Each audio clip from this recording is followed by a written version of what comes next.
Andito kami ngayon sa PITX at habang naghihintay ng masasakyan na padaan kami dito sa second floor, gabi ang daming tao. Aba, teka, may bagong bukas na bebang halo-halo.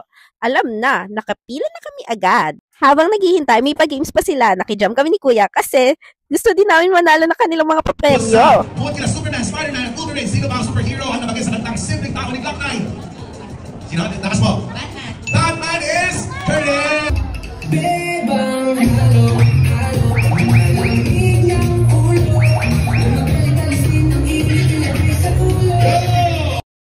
Pagkatapos ng pag-games, ready na kami kasi tada!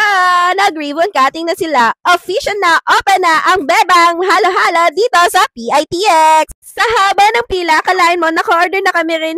Worth it ang paghihintay. Tignan nyo naman, fresh na fresh yung halo-halo, oh. Syempre, hindi kami nagpauli. Sinubukan na namin ang bestseller nila na 5 flavor. Presidential, pang mayaman ng sarap. Special, classy, creamy, walang katulad. So corny, todo topping, super sulit, buko pandan, refreshing na amoy, summer pa. Banana cinnamon, kakaiba, pero winner sa tamis at linamnam. Pagtiki mo pa lang, hindi mo na kailangan hulihin. Lasang-lasa mo na agad ang gatas, ang sarap, at ang sikat ng bebang halo-halo. Pati yung mga bata, solve na solve. Hindi na sila naghihintay ng matagal. Isang subo pa lang, solved na. Kaya kung gusto mo maranasan ng halo-halong hindi bitin, hindi tubig, kundi sobrang sarap, punta ka na sa bebang halo-halo sa PITX. Morning! Baka hindi ka na makakain ng ibang halo-halo after nito.